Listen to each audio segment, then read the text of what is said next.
Rust first camera assistant Lane Looper is speaking out about a lack of gun safety on set that he says contributed to Alec Baldwin discharging a gun that killed cinematographer Halyna Hutchins. Looper appeared on Good Morning America on Wednesday, where he explained why he resigned from the movie that was being filmed in Santa Fe, New Mexico. "What I put in my resignation letter was lax COVID policies, the housing situation driving to and from Albuquerque, and specifically, gun safety, a lack of rehearsals, a lack of preparing the crew for what we were doing that day," Looper said. Late Tuesday, Baldwin appeared to defend accusations that there were poor working conditions on set by sharing a post by Rust costume professional Therese Davis. Davis claimed guns were checked on set. She also claimed there were several safety meetings, which Looper claims is false. "Even the producers have said that they only had 3 safety meetings by the time I left the show, and that included the day of the shooting. I only personally remember 2 safety meetings that involved the entire crew.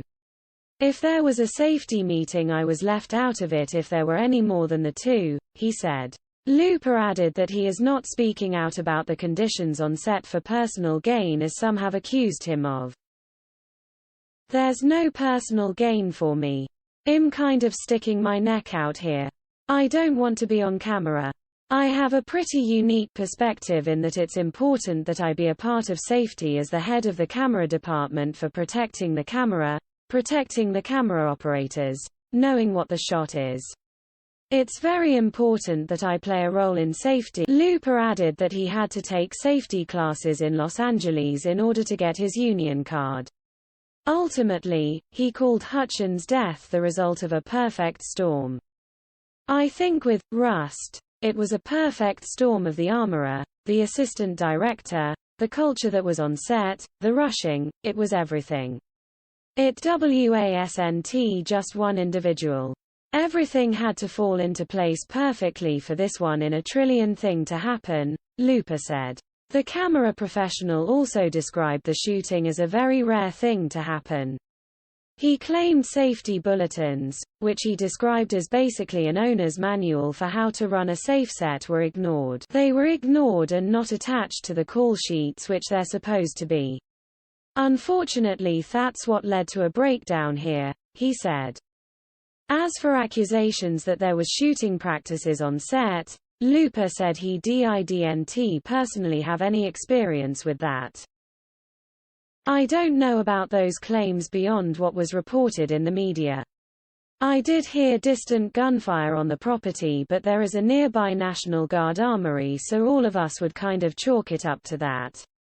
But in hindsight, it could have been," he said. Several are still questioning how live rounds made their way onto the set in the first place. "A lot of things have to go wrong. The very first sentence in the very first safety bulletin about firearm safety is there shall never be live rounds anywhere on a studio lot or stage or set.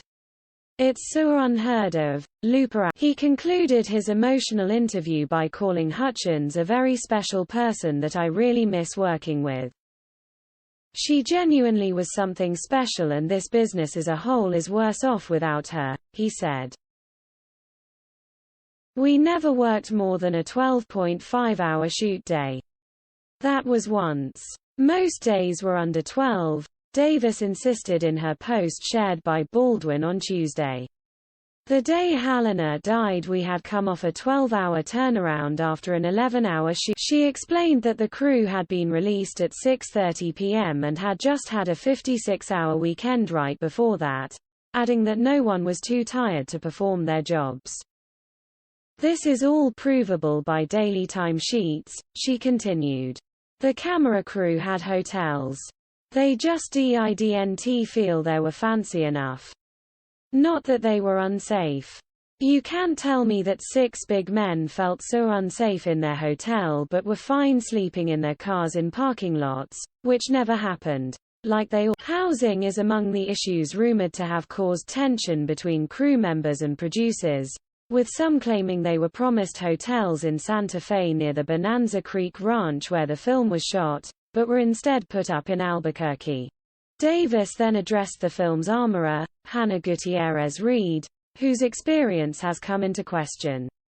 Davis said Gutierrez-Reed had apprenticed to a well-known armorer and had been in the same position on the same type of movie a few months before. The crew member admitted that Gutierrez-Reed isn't the most experienced person but insisted that her qualifications were typical for their production.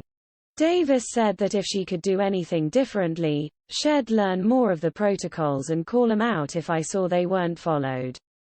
I'd ask to see the fun cleared if it was about to be handed to an actor and I hadn't seen the proper procedure followed. I'd call out an assistant director who was handing a gun to an actor. Not because that's my job, but because I never want to lose someone I love to this.